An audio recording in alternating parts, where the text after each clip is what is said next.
what I found.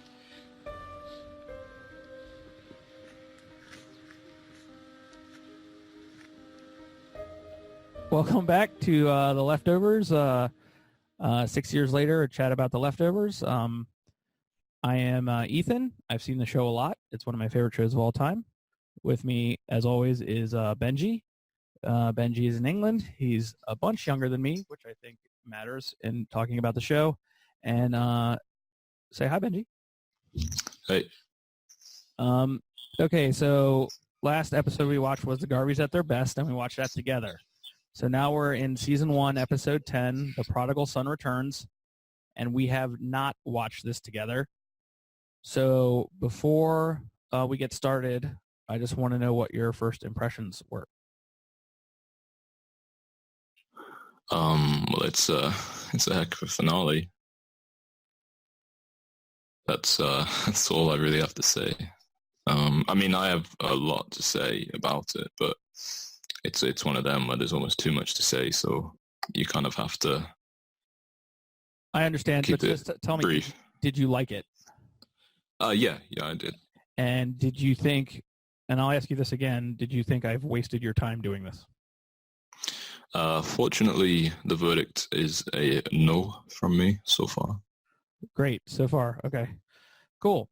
So we're in The Leftovers, Season 1, Episode 10, The Prodigal Son Returns. Written by Damon Lindelof and Tom Parata. Tom Parata, whose name I have not mentioned a lot, but he did write the book The Leftovers, which this is based off of. And he is co-showrunner with Damon Lindelof. Again, this is directed by our new savior for the series, Mimi Leder. Okay? So let's start at the beginning. The cold open. Back from flashback land, and Kevin is sitting on the floor of the cabin with Patti's body from her recent suicide covered in blood. Kevin smokes the last cigarette. He makes a phone call. At the GR house, Jill tries to start smoking while Laurie contemplates her daughter. Tommy and Christine go to a road stop to take care of the baby. Christine verbalizes her disappointment in Wayne, and Tommy comforts her. She goes to change the baby, and while Tommy is cleaning out the car, when a man on a mission bus, is what I called it, I'm not really sure what else it's called, offers to help. Tommy questions his kindness and asks if anyone ever takes him up on his offer. The man replies, all the time. Tommy finds that Christine is gone and has abandoned the baby, with Tommy at the truck stop. Credits. What you got for me on the cold open? Yeah, a couple of things. First was Kevin smoking. So I didn't know whether to look at that in a more kind of symbolic way. Maybe it's, him taking that cigarette, that symbol of what Patti stood for, and the GR, maybe a slight symbol of him, like a tribute to her after her death, or he's starting to understand her ideas and he's taking some of her ideas on board, just like he's taking that cigarette. Or, maybe he's just stressed out of his mind because he's just watched somebody, do something pretty gruesome, and he just needs a cigarette. So either one might be right, or both, I don't know. I think some people like smoking cigarettes. and it helps them, and it helps them de-stress. And it is a de-stressor. It's proven to be that, even though it's not the best for you. And I think Kevin likes to smoke. He was a smoker. He likes to smoke too. And there was a cigarette there, and he was stressed out. Anything on Tommy and Christine?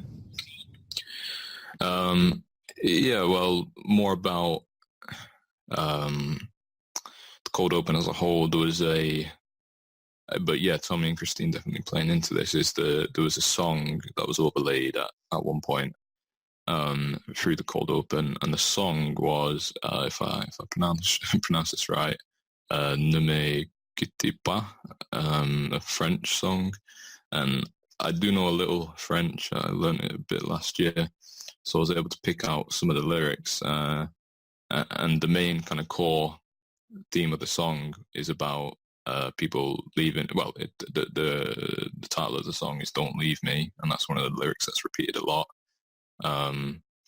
And so yeah, "Don't Leave Me" is a pretty clear link between that song there and Christine leaving Tommy, leaving the baby, Wayne sort of abandoning, leaving Christine, Jill leaving Kevin, leaving his family and going into Cairo. Everybody seems to be leaving each other left, right, and center. So this song does play quite nicely on all those images and imagery. But I then went and further looked up this song, and there's "Don't Leave Me" is one of the central lyrics, but there's also, it talks a lot about forgetting. For example, the start of the song says, "Don't leave me, we must forget, all can be forgotten, that's already passed away, forget the time," etc., etc. And so obviously loss and forgetting versus remembering are two pretty key themes of the show. So this song does a pretty good job of including both of them. So it was a great choice of song, and that was how, I know you asked about Tommy and Christine, but that was sort of linked into that somewhat. And were you shocked at all that she left the baby? No. Sorry, Christine. I wasn't that shocked. I don't know. I kind of felt that coming. Partly also because I felt like from a plot standpoint, we wouldn't really want to go into season 2 another round of Tommy and Christine's adventures. I felt like that was kind of done as a plot line, and I was, it would have felt a little bit tired if they'd carried that on. So it made a lot of sense that would happen. Now, and we're skipping ahead a little bit, but I mean, we can kind of see that through the episode and through the past couple episodes, right? We can see Amy leaving, and later on we'll get to Wayne. We see Christine kind of out of the picture. And talking about leaving as well, we're going to get to it later, but Kevin as well, there's this theme of leaving or staying comes up quite a lot, and he has a conversation with Matt where he's talking about leaving versus staying and how the departure changed his perception of that, and how much more he values staying with his family now. But we'll get to that. Yeah. And also something I want to point out that happened since this episode aired. There was a viral video in the past year of an actor working at a grocery store. And I don't know if you saw it, but someone, he was a mildly popular actor. People knew him from The Cosby Show. He played the character Eldon, and I forgot his name, and I apologize for that. But someone took a viral video of him working at a grocery store and posted it as an insult. Look at him. Look how far he's fallen. Well, I recognize him from The Cosby Show, but I also recognize him. He's the man that approaches Tommy. Yeah. And so he always has been working. And for this person to post that, to shame someone for working to provide for their family really backfired, and it got him a lot more support, and he got a lot more, jobs, and he didn't take jobs from it. He only took auditions from his little viral bump. But, don't talk about people that were in the leftovers. Anyway. So he's a good guy in the show, and he's a good guy in real life. Yeah, he seems like an overall good guy who wants to take care of his family, and even if that means bagging groceries while he can't get an acting job, good on him.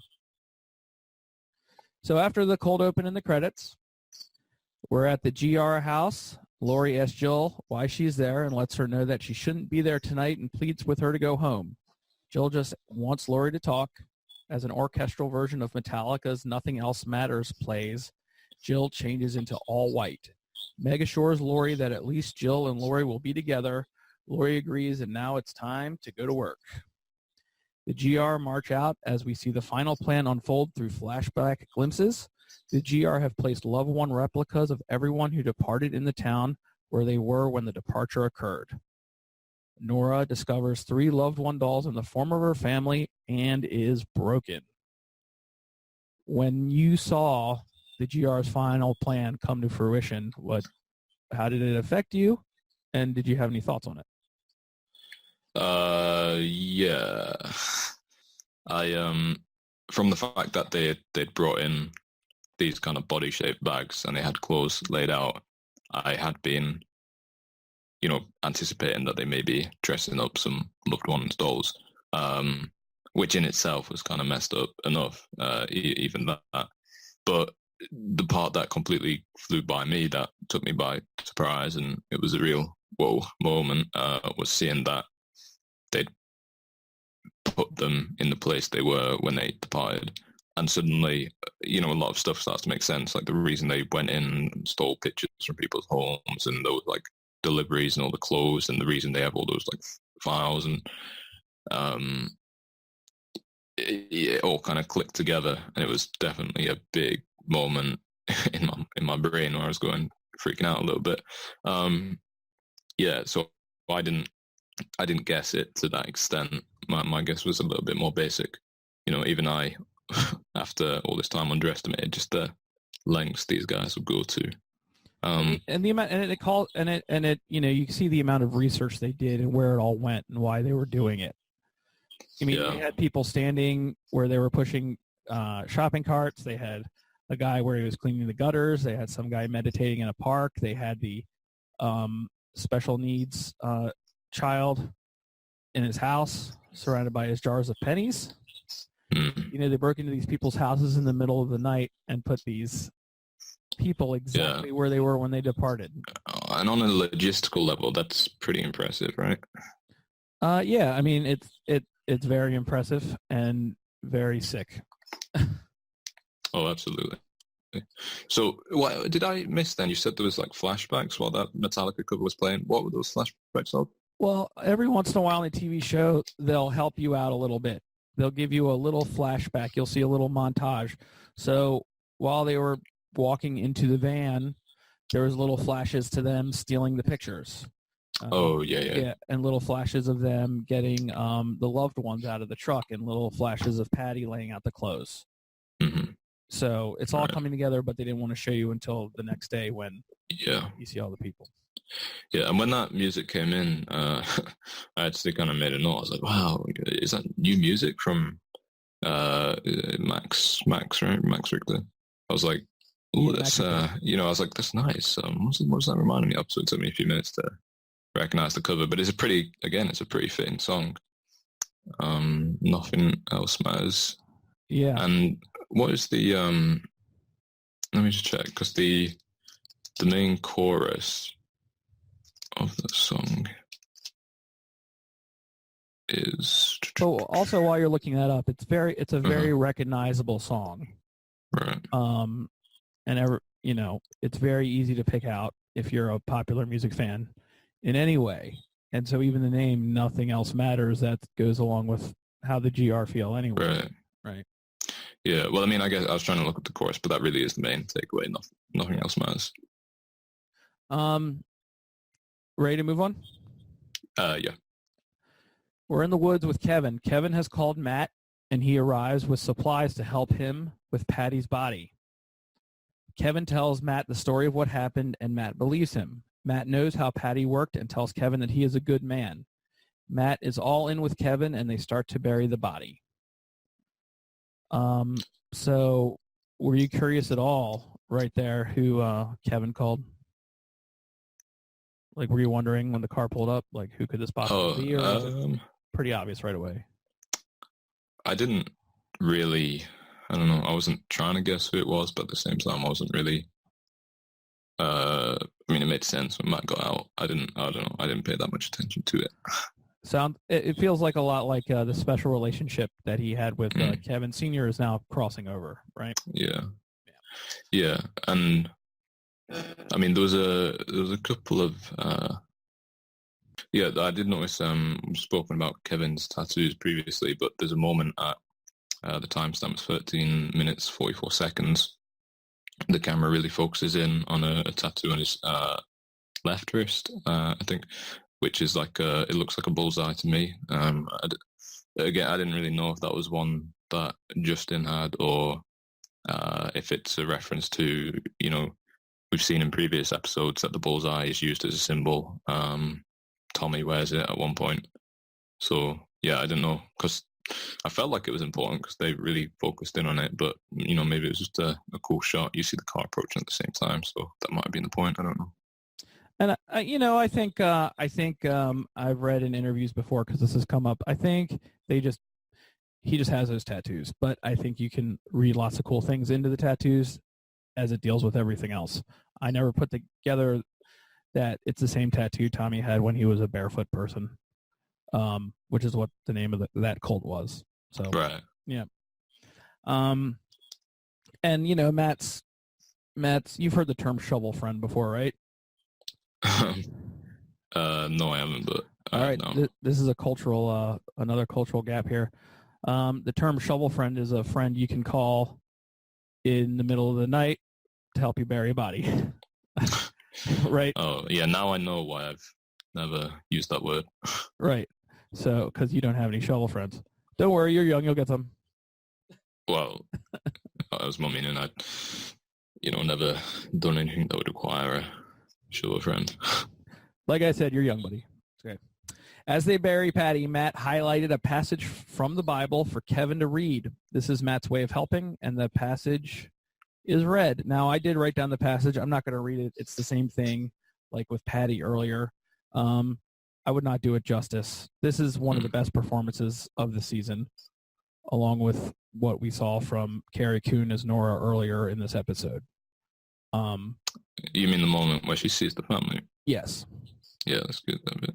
I noticed as well that bit. I don't want to go back on a tangent, but there was like a real lack of music in that whole scene where you see the loved ones in their places, and for me that made it so much more unsettling. A slight musical score comes in right to the end of the scene of Nora, but yeah, before that, we're just kind of relying completely on her skills as an actress, and she does a great job.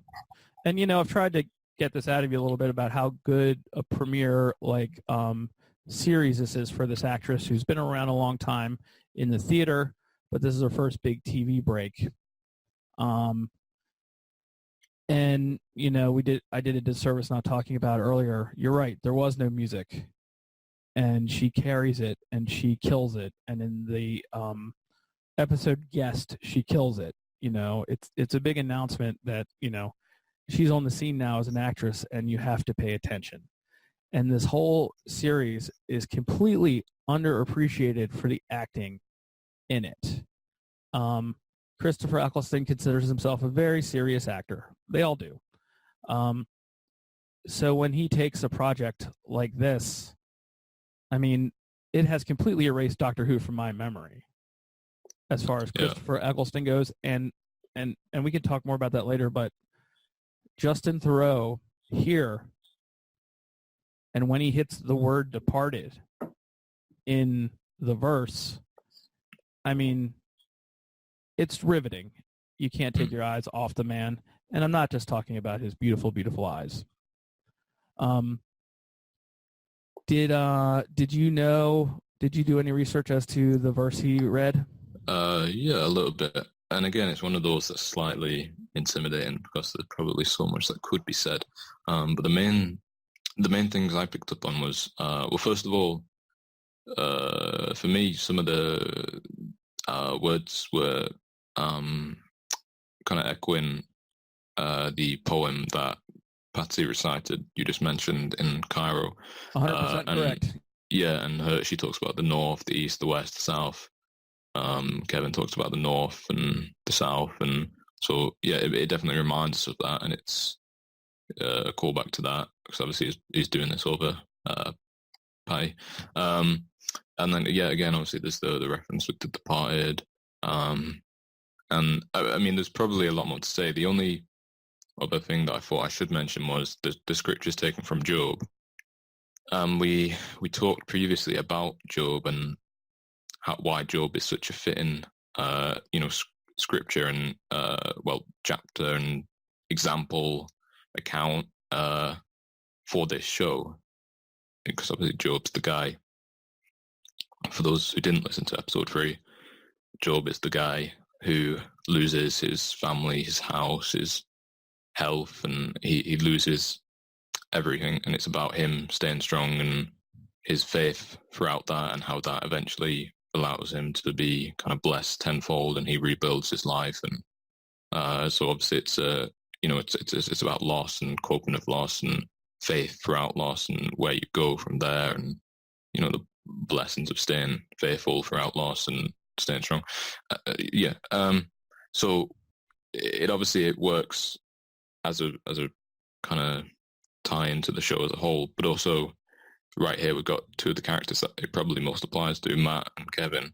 Matt being religious, and for Kevin, we initially talked about Job as it applied to Matt when he lost his church in that episode, but the more I thought about it, the more it really links into Kevin a lot as well, because Kevin's obviously a guy who's lost.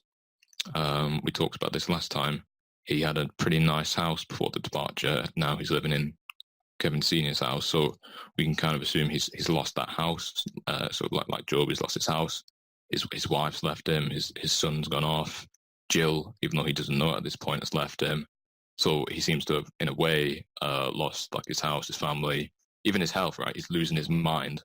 So he's really kind of similar to me, to Job in that way.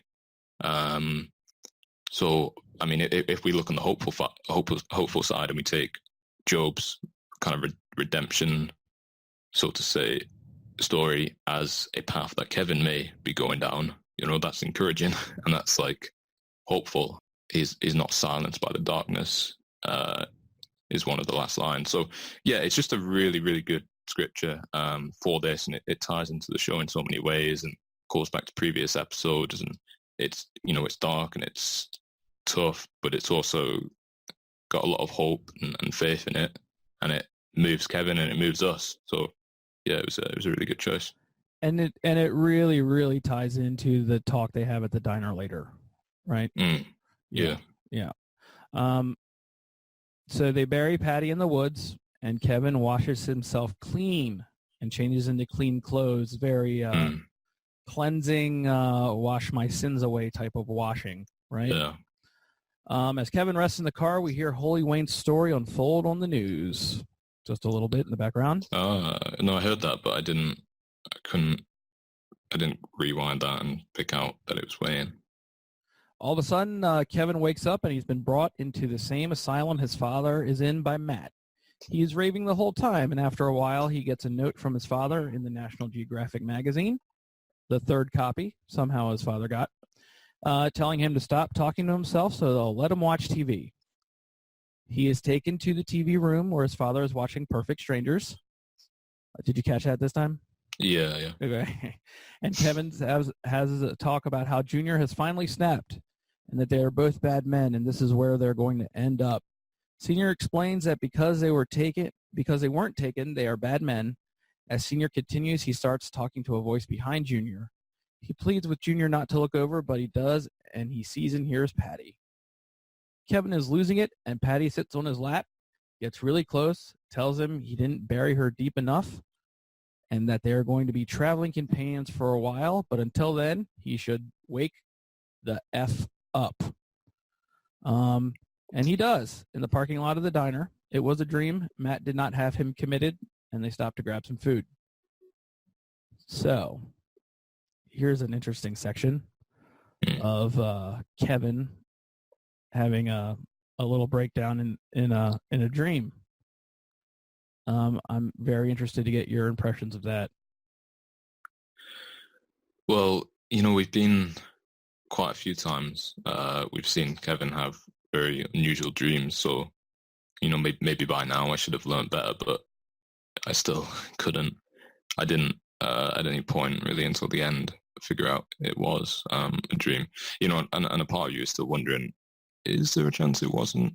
And most of your mind is saying, well, of course it's impossible. It must have been, but it's just so, I don't know. It feels a lot more real than previous dreams. With the exception of, let me just add, Ghost Patti. They're getting hard to tell the difference, right? Earlier in the season, it was very easy to tell what was a dream quickly. Now, not so much. Yeah, and so I mean that whole scene. Well, I mean, first, to be honest, one of the things that stood out to me the most was the appearance of Kevin Senior seemed very different, and I don't know why. Obviously, knowing that it's a dream, we can assume maybe that's Kevin's image of his dad in his mind, but in my eyes, he looked like he'd had a pretty bit of a makeover, right? He'd had a haircut and didn't have a beard anymore, and he looked kind of different, but I couldn't work out why that was, or why Kevin would see him differently in a dream. And it might have been Scott Glenn had another job. Yeah, or was doing a stage play or something, and came in, and one of those things. Maybe that scene was real at first, and then they thought, well, the only way we can justify Kevin Senior having such weird haircuts if we make the whole thing a dream. That wasn't genuine, by the way. I don't actually believe that. Okay. But yeah, I mean, they talk a lot about this theme of like being a good man versus being a bad man. We've heard Matt say to Kevin he's a good man. We heard Kevin in a previous episode tell that girl he's not a good man. Kevin's dad is obviously saying again like bad man. So there's definitely like a tug of war between those two ends of the spectrum going on, perhaps in Kevin's mind, but also in our mind. Yeah, there's a lot there, and there's a lot to unpack. But it was a dream, so it didn't happen, right? But it was, the other thing I did notice was that in a previous episode I mentioned it was a shame that Patti had to go out like that because she's such a good actress, and I was looking forward to seeing more of her. So, here we go. We saw a little bit more of her. Maybe we're going to see 2 episodes in a row after that, right? Right. Yeah. It's good. But I mean, I guess I don't want to go on this for too long, but when I was watching this and I still hadn't figured out it was a dream, the fact that both Kevin Jr. and Kevin Sr. were looking at and talking to that vision of Patti, in my mind made me go, okay, so maybe this is a real thing, because, if two people are kind of independently verifying this vision, that makes it a whole lot more objective and, well, verified. So that was a pretty big game changer in my mind when I was watching this. Before I realized it was a dream, it was less so when I realized it was a dream, because that Kevin Senior and Kevin Junior, well, it's both part of the same kind of mind, because he's the one having the dream. So it's not been independently verified, because they're both kind of Kevin in a way. But for a moment, yeah, I thought that was a pretty big reveal that they could both see it. Moving on, Kevin and Matt discuss Patti and the GR at the restaurant. Matt still wants to help the GR. Matt says to Kevin if Patti wanted him to receive a message before she cut her own throat, he is sure he would have received it. But I don't think Kevin is ready to admit it. But then Kevin tells Matt that he wanted to leave his family and that he was having sex with another woman at the time of the departure. Matt seems stunned. Kevin talks about the direct aftermath of the departure and how he didn't know how to help people, so he went to Jill's school to find his children. He talks about how happy they were to see him, and he continues on about being with his family in the aftermath and how Laurie was different, but he was so happy to have them that it was still annoying that soon after, well, not annoying is not the word, soon after that he started losing them anyway. And this is a big emotional, another, amazing performance by Justin Theroux here. And it's everything he's been feeling this whole season is coming out in him right now about what he's thinking and how lucky he was and how happy he was to have his family. And one by one, Laurie left, Tommy went to college, and I guess it didn't do very well, and dropped out and joined a cult kind of his own, and then Jill, due to the loss of her mother, turned into the angry kid we've seen the whole season, except for the flashback episode. So, it was just an amazing performance. Yeah, I agree. Yeah. Do you have anything about it? Well, I don't want to point out the obvious, but it is. It was a great delivery again by Justin, and the I don't know, is the word tragic irony, because he's talking about it, that was how it felt to me when he was talking about he wanted to leave his family And then the moment he started not wanting to leave his family, they started leaving him. So, I mean, I guess, that was the point. We all kind of got that. I'm not pointing out anything new, but it was just so it's a kind of beautifully sad. It's a definition of tragic irony, right? Right. Okay. Yeah, there you go. So, perfect. And but I mean, watching it, it's like, you're really rooting for this family to come back together at one point, because you already know one season in, the emotional payoff we could get from this broken family coming back together would be pretty insane. So, maybe we'll see. I don't know. I haven't seen the show. Right. By the way, just for anyone who doesn't know, I've seen the show a lot. So when Benji hits on something that may or may not be extra pertinent in the future, I will say, I don't know. I haven't seen the show. Because I'm trying not to give any spoilers. So let's move on to Holy Wayne. Kevin goes to the bathroom at the diner, and Kevin is confronted with Holy Wayne bleeding from a gunshot wound in a stall. Wayne asks Kevin to make a wish so Wayne can grant one final wish before he dies. It will mean his powers are real. Kevin seemingly makes a wish. Wayne says the wish is granted and dies. Well, to start with, I mean, it's one of the only points in the episode I kind of felt wasn't quite as, not well done, but it was a little bit glaring to me, the sheer kind of coincidence of Kevin being the one to run into Wayne right at the moment of his death. I could maybe have accepted it. Sure. And, maybe this is the case if Wayne had plotted that out. We know he's a pretty scheming guy, but given the state Wayne was in and he looked pretty broken, I don't know how he would have known that was going to happen. I don't know. Maybe he did. And that would kind of tie into Wayne as a character. He's a guy who likes to claim to know what's coming and know the future. So maybe a part of him did know that Kevin would be there and that was part of his plan. But maybe it's just a coincidence. And if it was, that's kind of a little bit, I don't know, not quite as good as the rest of the episode. Well, I mean, yeah. And as we said before, it looks like some things are crammed here and there to move some pieces off the board. Yeah. The police burst in and get Kevin's story. Kevin asks who he was, and the cops respond, just another asshole who thought he was God, which I think is happening a lot this time, and let him go once Matt reveals that Kevin is an officer. Mm-hmm. Not too much to say about that, really. No. I mean, to be fair, it's Wayne, the kind of acting as Wayne grants that final wish is really, really good. You really feel like you can see for him, that's like a lifeline, and he's clutching onto that, and it means so much to him in his mind that he's been able to grant that, and he does a great job of communicating that in his slightly creepy but benevolent way. I don't know how he manages to merge those two qualities together, but he does. So, classic Wayne. And do you think Kevin does make a wish there, and what does he wish for? I think these are obvious. I don't know things. Yeah, well, I was going to say, I know Kevin's not meant to say the wish out loud, but I think we can. He's maybe wishing for his family to be reunited. That's what he's just been talking about.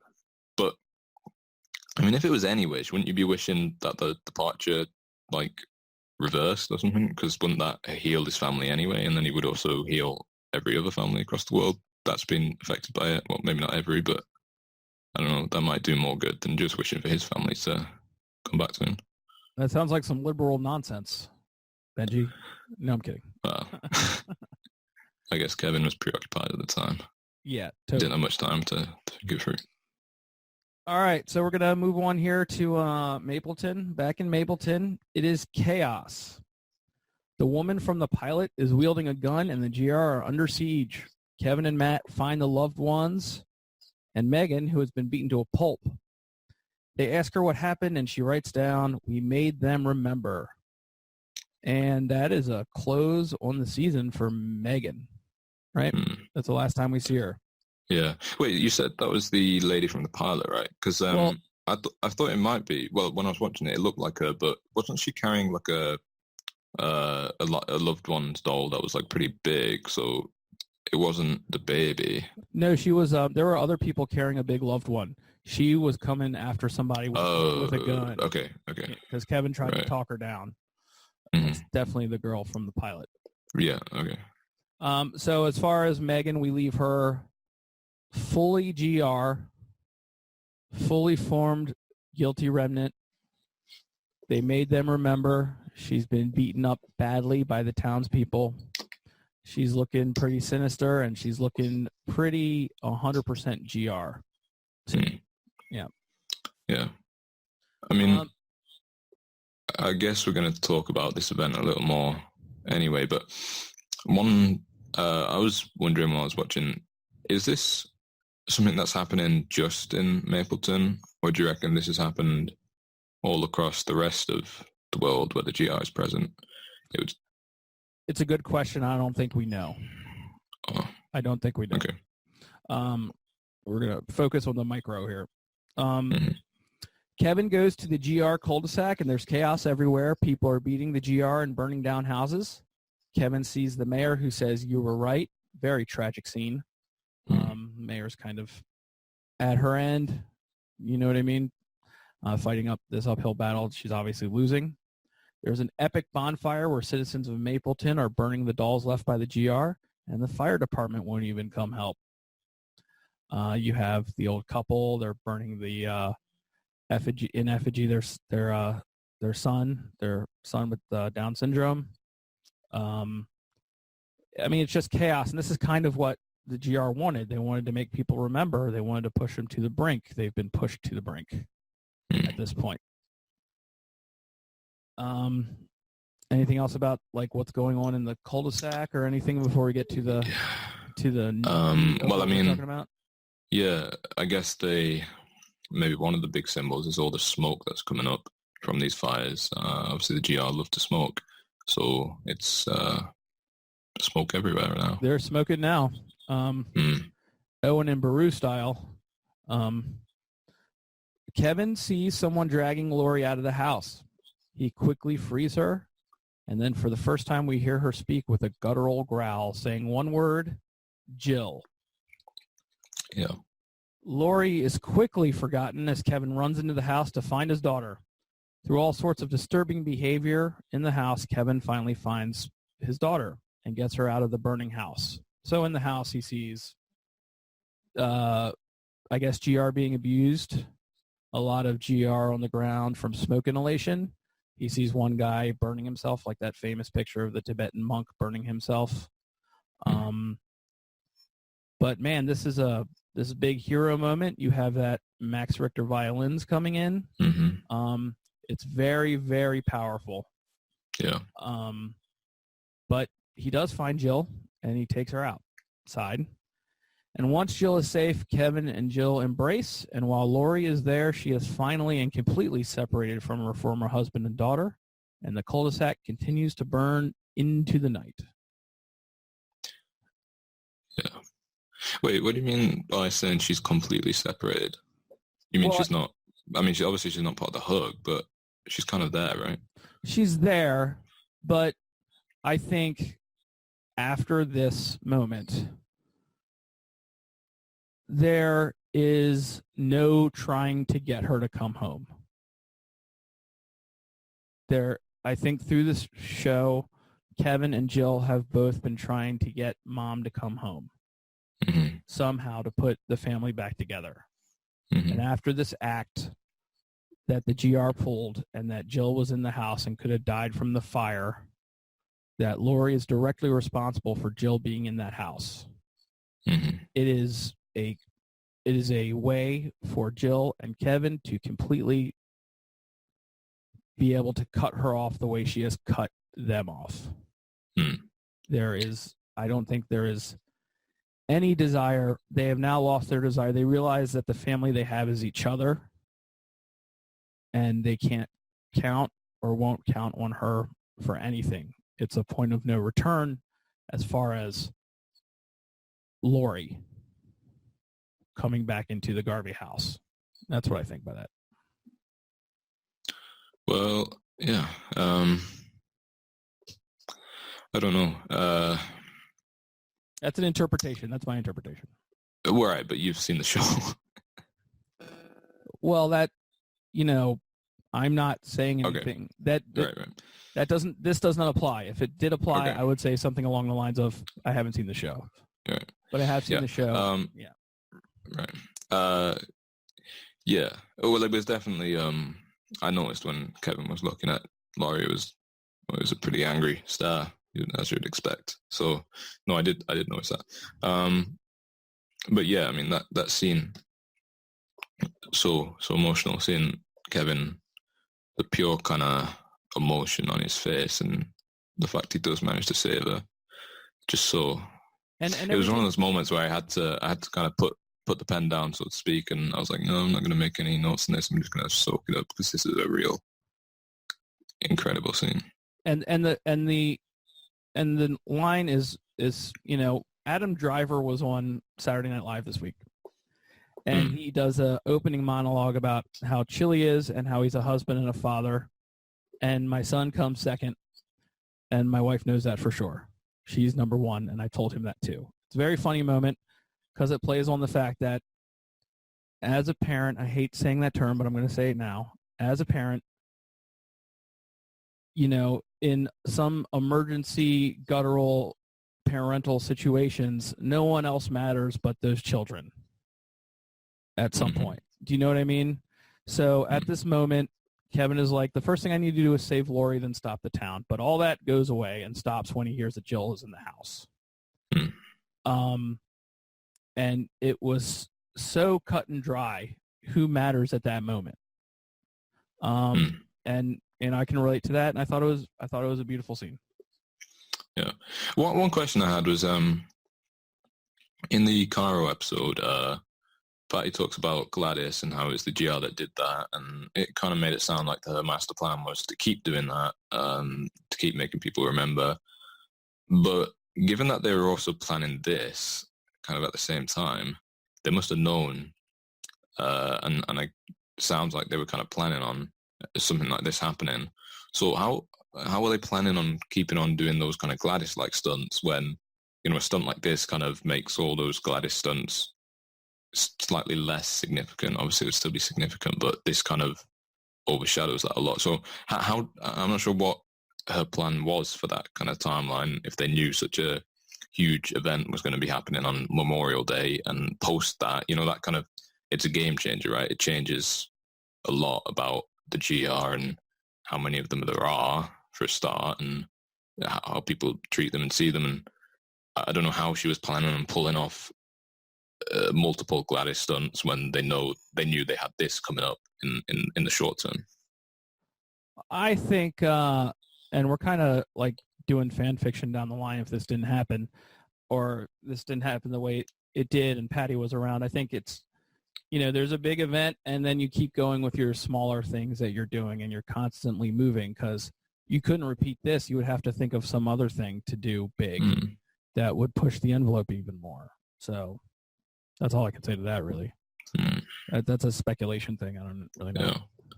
It did make me think as well, this whole kind of scene and thing that the GR did, was that that loved one's company, they're really to blame for this as well. They should have a lot better, safety, personal information, safety kind of protocols where they verify identity better, and they have to prove it's a member of the family that's ordering the body in, and it seems like they made a pretty major slip up as well. And, who knows if the GR fashioned these after the pictures they got? Do you know what I mean? Because these were stolen loved ones. These were ill-gotten loved ones. Oh, they were? Yeah. In the scene, not last week, but the week before that in Cairo, the mission that Laurie was carrying out for Patti was getting the loved ones off the back of a truck, as it were. You know what I mean? Okay. So, and when we see all the loved ones on the road with Tommy and Christine, who knows if that was really it either. But no, these were illegally gotten loved ones. These were stolen loved ones. Oh, well, I mean, what was the point in them getting the pictures then if they were just going to steal the loved ones? Well, if these are for the clothes, if these are ill-gotten loved ones, These were not loved ones that looked like the people they were supposed to. So they take the pictures. They get the loved ones that look like other people because they're stolen.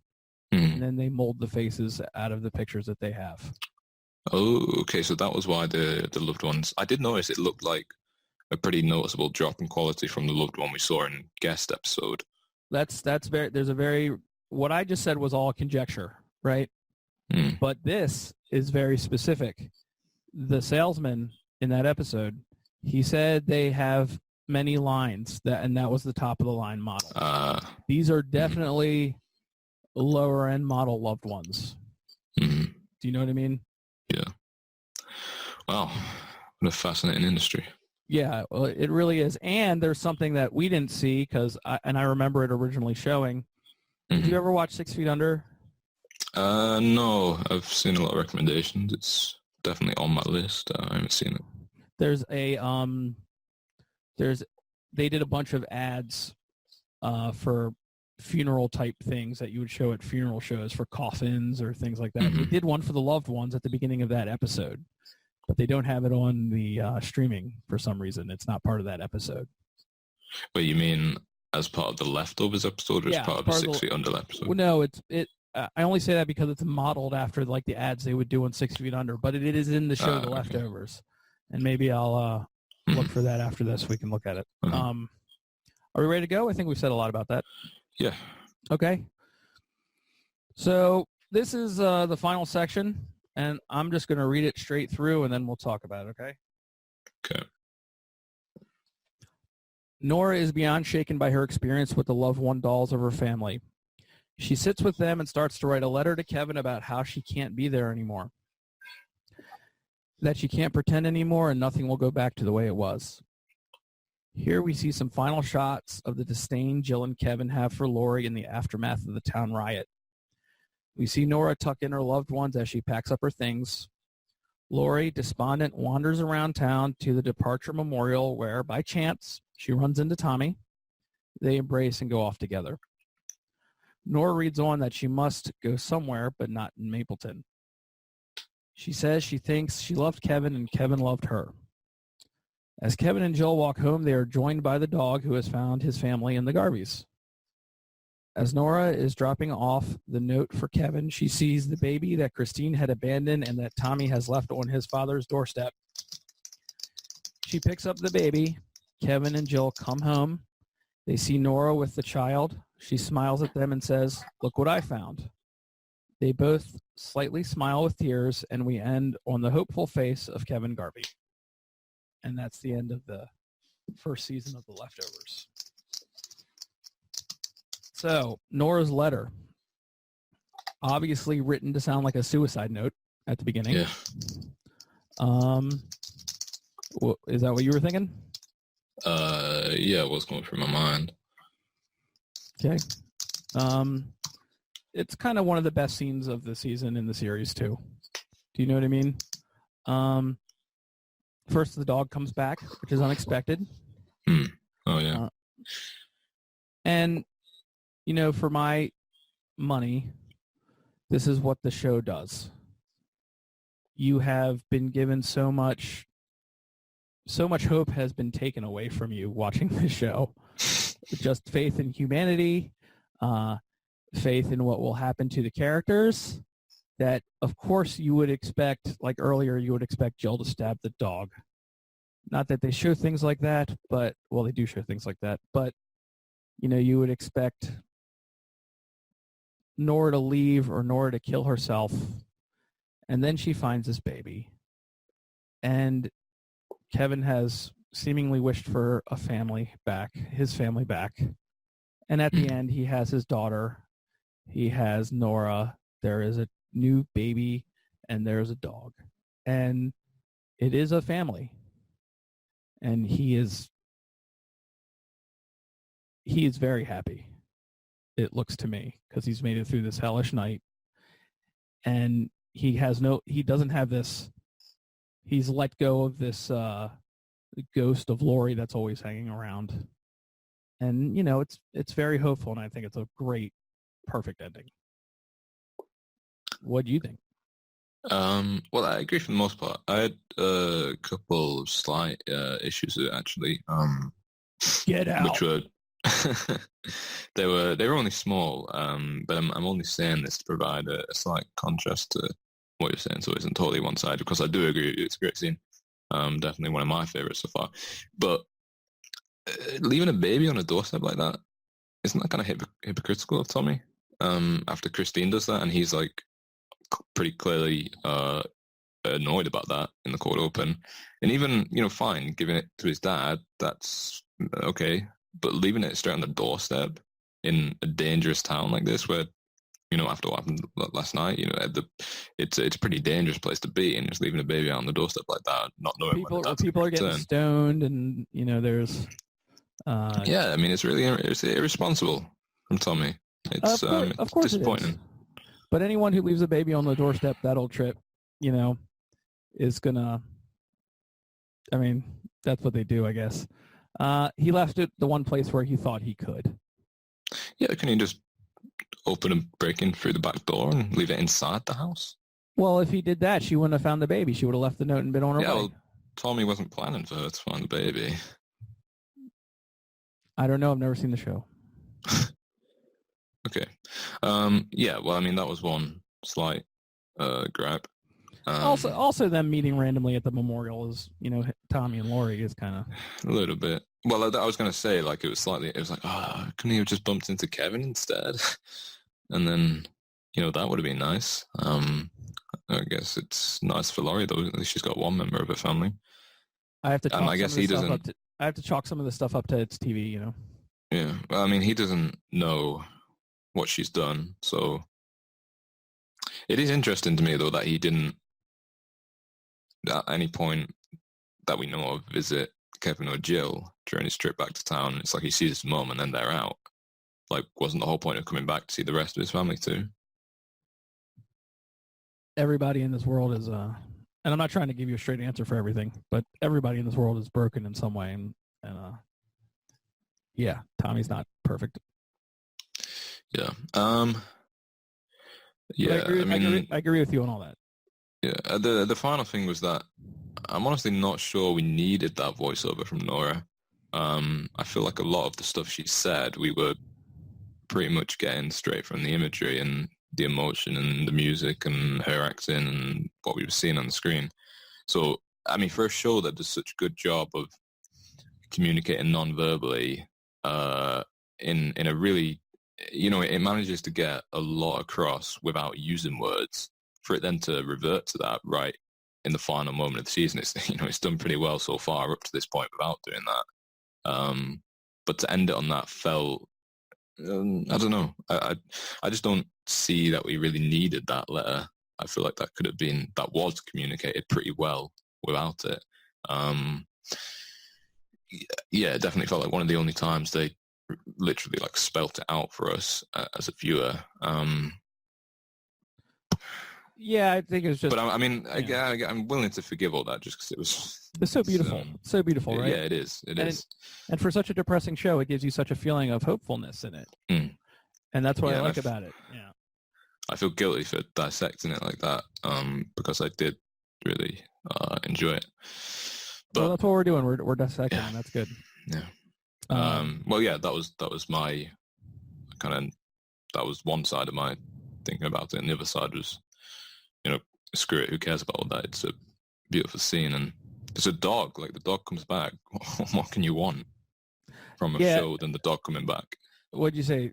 Just when you said screw it, it's beautiful, right? I mean, yeah, and that might be a good mind frame to have moving forward. Okay, so we've talked about the episode. I just want to get a quick, complete impression of yours of the season, the first season of The Leftovers. Yeah. Well, I mean, I've liked every one of the episodes so far, to varying degrees. So, do you know which one's your favorite so far? Yeah, probably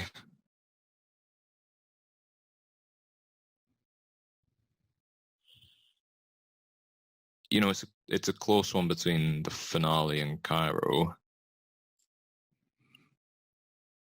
I'm going to say the finale, though, and then Cairo, and then probably the pilot, and then maybe episode 3. I really like that one, and then the rest of them, I don't know. I don't really see the point in ranking them. They're all pretty good, with a couple minor issues that we've talked about. Yeah. So what I was going to say was that I really liked each of the individual episodes, and I mean, the whole is just a sum of its parts. So I've really enjoyed the season, and I've heard it said in a few places where, I mean, I wasn't meaning to look up information about the leftovers. I just seen it come up in discussions before we even started this.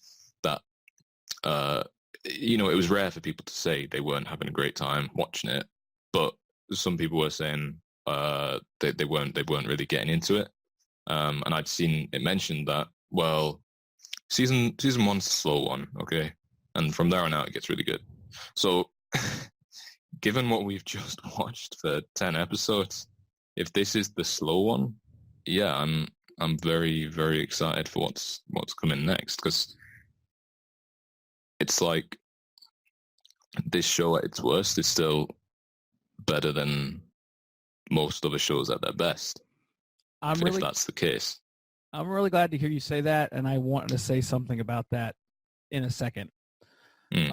I did do a little bit of research. There wasn't much I hadn't seen as far as recaps from when the show was originally on, but I did find one where they had one of the producers on, and she said something I'd never heard before.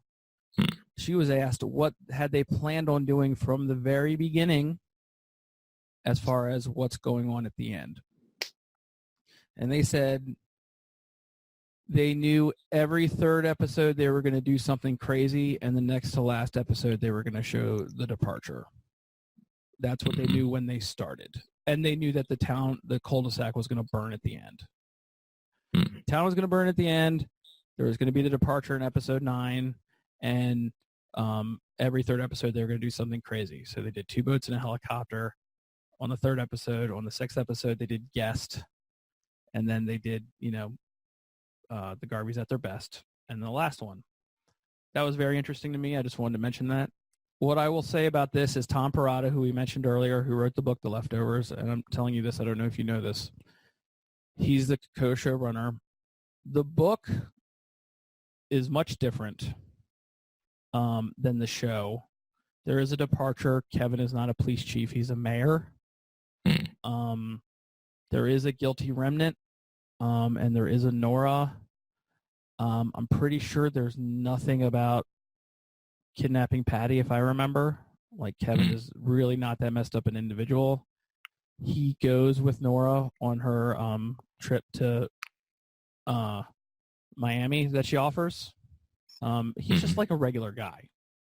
And the book ends with Nora picking up a baby on a porch and saying, "Look what I found." And that's the end of the book of The Leftovers. Wow.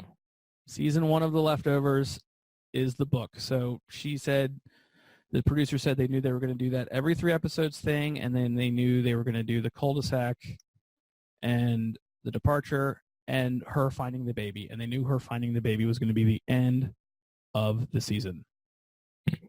So that's kind of my preparation for you for season 2. There is no material to work off of moving forward. But is Tom still involved in the show in season 2? Yes, Tom is the showrunner with Damon Lindelof through the entire run of the show. Okay, so that's good. Yeah. And I really don't want to say anything else about season 2. I know that there were previews for season 2. And I kind of don't want you to look at them. If you can hold off, and hopefully we will talk about that very soon. I really wanted to thank you for doing this first season of The Leftovers. I had a great time. I didn't have a great time learning the technical aspects of editing and how microphones are. But besides that, I love talking about the show, and I love seeing reactions to people that haven't seen the show. And so thank you. Yeah, well, thank you for, I wouldn't have watched the show yet if it weren't for you, so I probably owe you a even bigger thank you. And yeah, I mean, I'm really glad this is the show that you kind of picked to do this with, because I have no idea how I would have experienced the show if I'd watched it, I don't know, binge watched it, or watched it at a moderate pace, or just kind of flew through the episodes. No doubt I would have enjoyed it. I probably would have enjoyed it a lot, but I really do doubt I would have enjoyed it to this extent. And so I think doing this has really made me appreciate it more. I'm remembering more what's happening between episodes, so certain stuff makes more sense to me, and it's more powerful, and it's definitely obviously I don't want to. I was going to say I don't want to breed competition and tell other people to make their own podcast, but yeah, go for it. I'm always happy to listen to more about the show because it's so good. But yeah, I mean, if it's something you can do, I would definitely recommend at least taking notes and really digging into these episodes, because it definitely did really increase the enjoyment I got as a viewing experience of these episodes. So thank you for that. And if anyone is listening and you still listen this far, which I doubt, but it could be possible, if you do want more leftovers listening, I suggest in this order you listen to Bald Move Network's Following the Leftovers. I suggest you listen to The Leftovers with Jay and Jack and Mike. And I also suggest you listen to the post-show recaps of The Leftovers with Josh Wiggler and AC Mazzaro. Just a shout out, those are the people that I've listened to the most talk about it. And they kind of inspired me to do this here. So I just wanted to say that. Yeah, well, obviously I've the first time watching the show, so I'm not too familiar with those podcasts, but I'm definitely looking forward to checking them out once I have finished. So, well, once you finish, don't you listen to them now? Oh no, I will not. I will not. Guys, I've stolen enough from all of them to right. I was gonna say I don't want to watch them and then realize how inadequate I am. Right. I'll save that to the end. All right, man. Well, that's great. Hopefully, we'll start season 2 soon. And my son keeps bothering me. If anyone is out there and they're still listening, please like, subscribe, hit the bell. And we'll see you for season 2. Bye. See you.